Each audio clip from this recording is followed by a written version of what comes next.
Hi കൂട്ടുകാരെ, പുതിയൊരു വീഡിയോയിലേക്ക് എല്ലാവർക്കും സ്വാഗതം.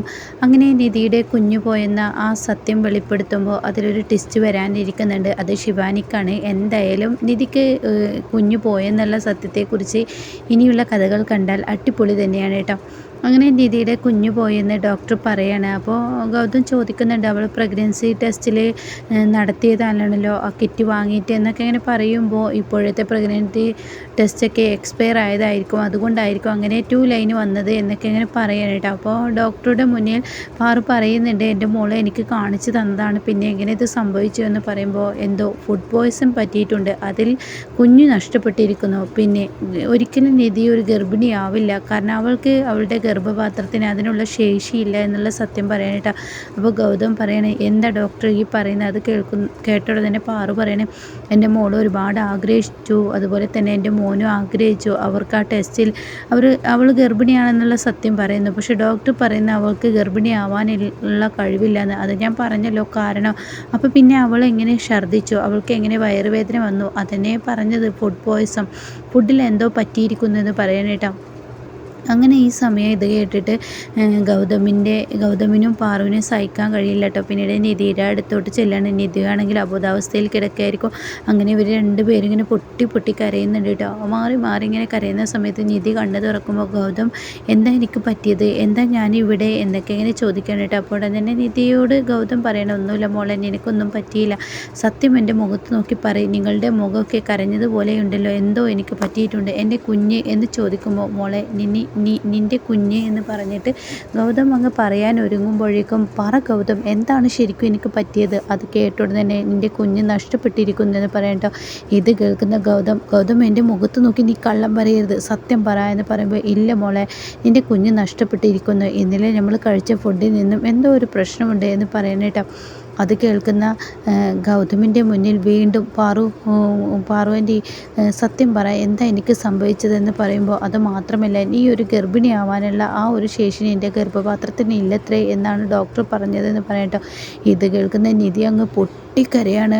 ആലമുറയിട്ട് നിധി കരഞ്ഞുകൊണ്ട്, എന്താ എനിക്ക് മാത്രം ഇങ്ങനെ, എനിക്ക് മാത്രം ഒന്ന് കഴിഞ്ഞാൽ ഒന്നാണല്ലോ ഗൗതം, ഞാൻ അതിന് മാത്രം എന്ത് തെറ്റാണ് ഈശ്വരനോട് ചെയ്തത്? ഈശ്വരൻ എന്തിനാണ് എന്നെ പരീക്ഷിച്ചതിന് മുകളിലൂടെ എന്നെ പരീക്ഷിക്കുന്നത്? ഞാൻ അതിന് മാത്രം ഒരു തെറ്റും ചെയ്തില്ല, എന്നെ നീ ഇങ്ങനെ പരീക്ഷിക്കല്ലേ ഗൗതം, എനിക്കിത് താങ്ങുന്നില്ല ഗൗതം, എനിക്ക് സഹിക്കുന്നില്ല, എൻ്റെ കുഞ്ഞിനെ ഞാൻ ഒരുപാട് പ്രതീക്ഷകൾ കൊണ്ട് ഞാൻ ഉണ്ടെന്ന് കരുതിയിരിക്കുമ്പോൾ എനിക്ക് ഗർഭപാത്രത്തിന് ശേഷിയില്ലെന്നൊക്കെ പറയുമ്പോൾ, എനിക്ക് താങ്ങുന്നില്ല എന്നാ പറഞ്ഞിട്ട് ഗൗതം ഇങ്ങനെ മുന്നിലിങ്ങനെ പൊട്ടിക്കരയുമ്പോൾ ഗൗതമും പാറുവും കൂടെ കരയണിട്ട്. അപ്പോഴാണ് സിസ്റ്റർ കയറി വരുന്നത്. അപ്പോൾ ഉടൻ തന്നെ ഗൗതം സാർ എന്ന് പറഞ്ഞ് വിളിക്കണേ, അതെ, ഇയാൾക്കുള്ള മരുന്നാണ്, നിങ്ങളെന്തായാലും ഡിസ്ചാർജ് ചെയ്തിട്ടുണ്ട് എന്ന് പറയട്ടോ. ഇത് കേൾക്കുന്നതിനോടുകൂടി ശരിക്കും അങ്ങ് ദേഷ്യം പിടിക്കണം നിധിക്ക്. അങ്ങനെ ആ ഡിസ്ചാർജ് ചെയ്ത ആ ബില്ലും അതുപോലെ തന്നെ ആ മരുന്നിൻ്റെ ലിസ്റ്റൊക്കെ അങ്ങ് ചീന്തി കളയാണ്. ഇനി എന്തിനാ എനിക്ക് മരുന്ന്? എൻ്റെ കുഞ്ഞ് പോയി, ഞാനൊരു അമ്മയാവാൻ ശേഷിയില്ലാത്തവൾ, അങ്ങനെയുള്ള എനിക്ക് എന്തിനും മരുന്ന്? എനിക്കൊരു മരുന്നും വേണ്ട, എനിക്കൊന്നും വേണ്ട ഗൗതം, ഇപ്പോൾ ഇവിടെ നിന്നും ഈ നമ്മുടെ വീട്ടിലോട്ട് പോകണമെന്ന് പറയാനായിട്ട്. അങ്ങനെ അവരവിടെ നിന്ന് ഇറങ്ങുകയാണ്. എന്നാൽ ഈ സമയം നിർമ്മലയാണെങ്കിലോ തെക്കോട്ടും വടക്കോട്ടും ഇങ്ങനെ നടന്നുകൊണ്ടിരിക്കുകയാണ്. നിർമ്മലയ്ക്ക് യാതൊരുവിധ സമാധാനവുമില്ല. എൻ്റെ നിധിക്ക് എന്താണ് സംഭവിച്ചത്, അവളെവിടെ എന്ന ആ ഭാവത്തിൽ അങ്ങോട്ടും ഇങ്ങോട്ടും ഇങ്ങനെ നടന്നുകൊണ്ടിരിക്കുന്നുണ്ട് കേട്ടോ. അപ്പോൾ ഇത് കണ്ടിട്ട് വസുന്ധരയും ശിവാനിയും ഇവരുടെ കാട്ടിക്കൂട്ടിൽ കണ്ട ഗൗതമിൻ്റെ ശരിക്കും അമ്മ ഇവരാണെന്ന് തോന്നുമല്ലോ എന്ന് ശിവാനി പറയുമ്പോൾ, വസുന്ധരയും പറയണം, ഈ വീട്ടിലെ വേലക്കാരിക്കാണ് ഇത്ര വല്ലാത്ത ടെൻഷൻ അവളുടെ കാര്യത്തിൽ, എന്തൊരു സ്വഭാവമാണ്. അപ്പോൾ അതൊന്നും നോക്കുന്നില്ല ഈ നിർമ്മല, വീണ്ടും റോട്ടിലോട്ട് ഇങ്ങനെ നോക്കി നിൽക്കുകയാണ്, എന്താ ഇവരെ കാണാത്ത എന്ന ഭാവത്തിൽ. ഇതേ സമയം ശിവാനിയാണെങ്കിലോ, ആൻറ്റി ഇനി അവൾക്ക് എന്താ സംഭവിച്ചിട്ടുണ്ടാവുക എന്നൊക്കെ ഇങ്ങനെ പറഞ്ഞു നിൽക്കുന്ന സമയത്താണ് കേട്ടോ നിധി തളർന്ന് കരഞ്ഞ് ഒറ്റയ്ക്ക് കയറി വരുന്ന ആ രംഗം കാണുന്ന കേട്ടോ. അത് കാണുന്നതിനോടുകൂടി ശിവാനി എന്തോ സംഭവിച്ചിട്ടുണ്ട് എന്ന് ശിവാനി പറയുമ്പോൾ, വസുന്ധര, നമ്മൾ പ്രതീക്ഷിച്ചിരിക്കുന്നത് തന്നെ എന്ന് പറയുന്നു കേട്ടോ. അപ്പോൾ പിറകിൽ കാണാം ഗൗതമും പാറും ഇങ്ങനെ കയറി വരുന്ന കേട്ടോ. അവരും ആകെ കരഞ്ഞ് തളർന്നിട്ടുണ്ടാവും കേട്ടോ. ഇതേ സമയം നിധിയാണെങ്കിൽ നിർമ്മലയെ കാണുമ്പോൾ കെട്ടിപ്പിടിച്ചും കൊണ്ട് കരയണം. അപ്പം നിർമ്മല, മോളെ നീ എന്തിനെങ്ങനെ കരയുന്നത്, അതിന് മാത്രം എന്താ നിനക്ക് സംഭവിച്ചത്, എന്താ ഡോക്ടർ പറഞ്ഞത് എന്ന് പറയുമ്പോൾ നിധി ഒന്നും മിണ്ടുന്നില്ല. നിധി തേങ്ങി കരയണേ. ഇത് കേൾക്കുന്ന ശിവാനിക്ക് അങ്ങ് ദേഷ്യം പിടിക്കണം. അപ്പോഴേക്കും വസുന്ധര പറയാണ്, ഹോസ്പിറ്റലിൽ പോയത് കരയാനാണ്, എന്തിനാണ് നിങ്ങൾ കരയുന്നത്, മര്യാദക്ക് സത്യം എന്താ വെച്ച് തുറന്ന് പറ, എന്താ പ്രശ്നം എന്നിങ്ങനെ ഗൗതമിനോട് ചോദിക്കുമ്പോൾ ഉടനെ പാറു പറയാണ്, നിധിയുടെ കുഞ്ഞ് അബോഷനായി, അവളുടെ വയറ്റിൽ എന്തോ ഫുഡ് പോയ്സൺ വിട്ടു എന്ന് പറയുന്നത്. ആ കുഞ്ഞ് പോയി എന്ന് പറയാം കേട്ടോ. ഇതേ സമയം വസുന്ധര, അതിനാണോ ഇത്ര കരച്ചിൽ? ഒരു ദിവസം പോലും ആവാത്ത ഒരു കുഞ്ഞ് പോയതിനാണോ ഇത്രയും വലിയ കരച്ചിൽ എന്ന് പറഞ്ഞിട്ട് വസുന്ധര അങ്ങ് ദേഷ്യപ്പെടും കേട്ടോ. ഇതേ സമയം ഗൗതം പറയും, എന്താ അമ്മ ഇങ്ങനെയൊക്കെ സംസാരിക്കുന്നത്? അത് കേട്ട ഉടൻ തന്നെ പിന്നെ ഞാൻ എന്ത് പറയണം? സാധാരണ ഒരു കുഞ്ഞുണ്ടാവില്ല, അബോഷൻ ആവലൊക്കെ ഉള്ളതല്ലേ, അതിപ്പോൾ ഇത്ര വലിയ ടെൻഷൻ ആവാനൊന്നുമില്ലല്ലോ. ഇനിയിപ്പോൾ 1-2 മാസം കഴിഞ്ഞ് ഇവൾക്ക് വീണ്ടും കുഞ്ഞുങ്ങളുണ്ടാവില്ലേ, ഇതിപ്പോൾ ഇത്ര വിഷയമാക്കണോ? അത് കേൾക്കുന്ന പാറു ഇങ്ങനെ കരഞ്ഞുകൊണ്ട് നിൽക്കുകയാണ് കേട്ടോ. ഇതേ സമയം നിർമ്മലയും പറയണം, മോളെ അതൊക്കെ സ്വാഭാവികമല്ലേ, കുഞ്ഞ് നഷ്ടപ്പെടലൊക്കെ. പക്ഷേ ഒരു ദിവസം പോലും ആയിട്ടില്ലല്ലോ എനിക്ക്, പിന്നെ എന്താ 1 ദിവസം 2 ദിവസത്തൊക്കെ ഡേറ്റിലേ തെറ്റിയിട്ടുള്ളൂ. നീ ഇങ്ങനെ ടെൻഷൻ ആവണ്ട, നിനക്ക് ഇനിയും കുഞ്ഞുങ്ങളുണ്ടാവും എന്ന് പറയുമ്പോൾ നിധി വീണ്ടും വീണ്ടും കരയാണ് കേട്ടോ. അത് കാണുന്ന ശിവാനി പറയുന്നത്, എന്താ ഇവൾക്ക് ഇനി തീരെ കുഞ്ഞുങ്ങളുണ്ടാവില്ല എന്നുള്ള ലെവലിലുള്ള കരച്ചിലാണല്ലോ. അത് കേട്ട ഉടനെ പാറുവും ഗൗതമും ഞെട്ടുന്നുണ്ട് കേട്ടോ. ഈ ഞെട്ടൽ കാണുമ്പോൾ വസുന്ധര ചോദിക്കുകയാണ്, എന്താ വേറെ എന്തെങ്കിലും പ്രശ്നം ഇവൾക്കുണ്ടോ? അപ്പോൾ പാറു പറയാണ്, ഉണ്ട്, ഇവൾക്ക് പ്രശ്നമുണ്ട്. ഇവളുടെ ഗർഭപാത്രത്തിന് ഒരു കുഞ്ഞിനെ സംരക്ഷിക്കാനുള്ള ആ ആരോഗ്യം ഇവളുടെ ഗർഭപാത്രത്തിന് ഇല്ലെന്ന് പറയും കേട്ടോ. ഇതങ്ങ് കേൾക്കുന്നതിനോടുകൂടി വസുന്ധര അങ്ങ് പൊട്ടിത്തെറിക്കുകയാണ്. എന്താ ഈ പറയുന്നത്? ഇവളുടെ ഗർഭപാത്രത്തിന് അതിനുള്ള ശേഷിയില്ലെന്ന് ഞാൻ പണ്ടേ പറഞ്ഞതാണ്. ഇവളെ കല്യാണം കഴിക്കരുതെന്ന്. ഇവളെ കല്യാണം കഴിച്ച ഈ വീടിന് അനർത്ഥങ്ങൾ മാത്രമേ ഉണ്ടായിട്ടുള്ളൂ. ഗൗതമിൻ്റെ ജാതകം സംരക്ഷിക്കാൻ വന്നവൾ ഗൗതമിൻ്റെ നാശം സംരക്ഷിക്കാൻ വന്നവളാണ്. നാശമാണ് ഗൗതമിന് ഇവളെ കൊണ്ട് കിട്ടിയിട്ടുള്ളത്, അല്ലാതെ നല്ലതൊന്നും ഇവളെ കൊണ്ട് കിട്ടിയിട്ടില്ല. ഞാൻ അന്നേ ഗൗതം നിന്നോട് പറഞ്ഞതല്ലേ, ഇപ്പോൾ ഇവൾ ഒരു മച്ചി എന്നുള്ള പേരും കൂടി ഇനി നിനക്ക് നാളെ സമൂഹത്തിൽ ഇവൾ ഉണ്ടാക്കിയെടുക്കുന്നു. ഒരു കുഞ്ഞിനെ പോലും താലോലിക്കാനോ ഒരു കുഞ്ഞിനെ പ്രസവിക്കാനോ കഴിവില്ലാത്ത ഇവളെപ്പോലെ ഒരു പെണ്ണിനെ നീ എന്തിനാണ് ഭാര്യയായി വെക്കുന്നത്? എത്ര തവണ ഞാൻ നിന്നോട് പറഞ്ഞു ഭാര്യയാക്കരുത്, എന്നിട്ട് നീ എന്താണ് ഈ ചെയ്യുന്നത്? ഇവളെപ്പോലെയുള്ളവളെ നീ വലിച്ചെറി കറിവേപ്പില പോലെ. ഇനിയെങ്കിലും നീ ഒന്ന് ബുദ്ധി പ്രയോഗിക്കുക. ഇവളെ എന്തായാലും നീ സ്നേഹിച്ചതിനുള്ള ഉപയോഗം നീ ഉപയോഗിച്ചു. ഇനി അങ്ങനെയുള്ള വൃത്തികെട്ട വാക്കുകളൊക്കെ ഇങ്ങനെ വസുന്ധര പറയാനട്ടോ. അപ്പോൾ ഇത് കേൾക്കുമ്പോൾ കേട്ട് നിൽക്കാൻ അങ്ങ് ഗൗതമിന് കഴിയില്ല. നിങ്ങൾ എന്ത് സ്ത്രീയാണ്? നിങ്ങളൊരു സ്ത്രീയാണോ? ഒരു പെൺകുട്ടിയുടെ കുഞ്ഞു പോയ സമയത്താണ് നിങ്ങളിങ്ങനെ സംസാരിക്കുന്നത്. അത് കേൾക്കുന്ന നിർമ്മലയും പറയുന്നത്, ശരിയാണ് മേഡം, എന്താ ഇങ്ങനെയൊക്കെ സംസാരിക്കും? വേലക്കാരിയുടെ സ്ഥാനത്ത് നിന്നാൽ മതി. അത് കേൾക്കുന്ന പാറു പറയാണ്, വസു നീ സംസാരിക്കുന്ന അതിര് കടക്കുന്നു. ഒരിക്കലും ഒരു പെണ്ണിനോട് പറയാൻ പാടില്ലാത്ത വാക്കാണ് നീ പറയുന്നത്. ഇത് ഞാൻ പറയുന്നതല്ല, ഇന്ന് ഞാൻ ഈ വീടിനുള്ളിൽ ഒച്ചയുയർത്തി പറഞ്ഞെങ്കിൽ നാളെ സമൂഹം ഇവൾക്ക് നേർക്ക് പറയുന്ന വാക്കുകളാണ്. ഒരു മച്ചിയാണ് കല്യാണം കഴിച്ചിരിക്കുന്നത്. ഒരു മച്ചി പെണ്ണിനെ ആരെങ്കിലും ഇത്രയും വലിയൊരു ബിസിനസ്മാൻ കല്യാണം കഴിക്കുമോ എന്ന് തിരിച്ചു മറിച്ചുള്ള ചോദ്യമൊക്കെ വരുമ്പോൾ നിങ്ങൾ അതിനുള്ള ഉത്തരം നൽകിക്കോളൂ. എനിക്കെന്തായാലും കുഴപ്പമില്ല, ഞാൻ പറയുമ്പോൾ നിങ്ങൾക്ക് പ്രശ്നമാണല്ലോ.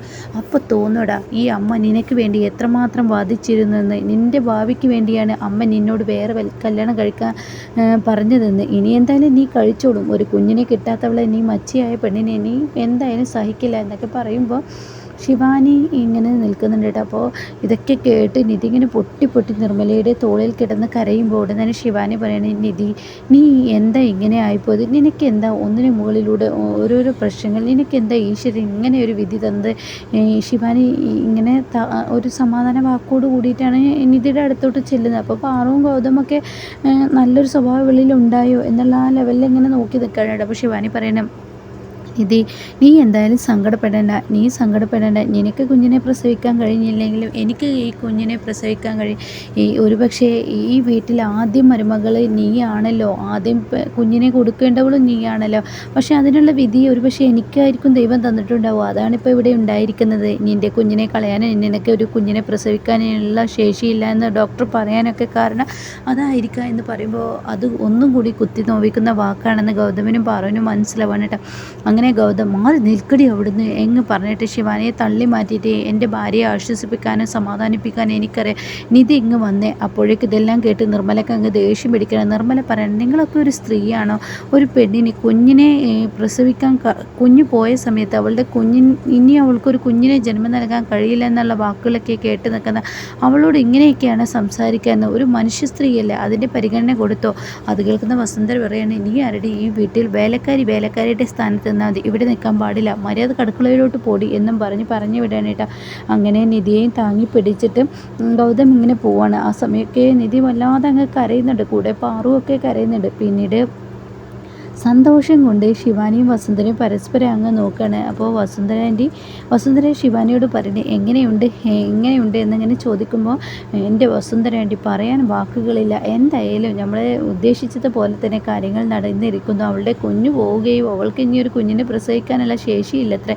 എന്തായാലും അടിപൊളി എന്നൊക്കെ ഇങ്ങനെ പറയുമ്പോൾ, അതേ അടിപൊളി എന്നല്ല പറയേണ്ടത്, ഇനി ഇവിടെ കുഞ്ഞിനെ പ്രസവിക്കേണ്ടത് നീയാണ് ഇനി കുഞ്ഞിനെ പ്രസവിക്കേണ്ടത്. ഈ വീട്ടിലെ പേരക്കുട്ടി നീ ആയിരിക്കണം. ഇവിടുത്തെ ഈ സ്വത്തുവകകൾക്കുള്ള അനന്തരാവകാശി നിൻ്റെ കുഞ്ഞായിരിക്കണം എന്നൊക്കെ പറയുമ്പോൾ, ആൻറ്റി ശരി എന്ന് പറയട്ടോ. പിന്നീട് സന്തോഷം കൊണ്ട് ശിവാനി ഇങ്ങനെ തൻ്റെ ബെഡ്റൂമിൽ ചെന്നിരിക്കുകയാണ്. എന്നാൽ ഈ സമയം കുറച്ച് ഗുണ്ടകൾ ഇങ്ങനെ ഒരു പെൺകുട്ടിയെ ഇങ്ങനെ കെട്ടിയിട്ടിരിക്കുകയാണ് കേട്ടോ. അപ്പോഴാണ് ആ ഡോക്ടർ ഈ പെൺകുട്ടിയുടെ അടുത്തോട്ട് വരുന്നത്. അപ്പോൾ ആ പെൺകുട്ടി അമ്മേ എന്ന് പറഞ്ഞ് ആ ഡോക്ടറെ വിളിച്ച് കരയുന്നുണ്ട് കേട്ടോ. അതായത് നിധിയുടെ കുഞ്ഞു പോയി എന്ന് പറഞ്ഞ ആ ഡോക്ടറാണ് കേട്ടോ. അങ്ങനെ ഈ സമയം കാണാൻ ജ്യോതി അപ്പുറത്ത് നിന്നിങ്ങനെ പൊട്ടിച്ചിരിക്കുന്ന കേട്ടോ. അപ്പോൾ ജ്യോതി പറയാണ് ആ ഡോക്ടറോട്, നീ ഞാൻ പറഞ്ഞതുപോലെയൊക്കെ പറഞ്ഞു, മാഡം പറഞ്ഞതുപോലെ അവളുടെ കുഞ്ഞു പോയി എന്നും അവൾക്ക് ഇനി കുഞ്ഞിനെ പ്രസവിക്കാൻ കഴിയില്ലെന്നും എന്നൊക്കെ ഞാൻ പറഞ്ഞിരിക്കുന്നു. നീ കുടുംബ ഡോക്ടർ ആയതുകൊണ്ട് നീ പറഞ്ഞത് അവൾ വിശ്വസിച്ചോ? തീർച്ചയായും വിശ്വസിച്ചിട്ടുണ്ട്.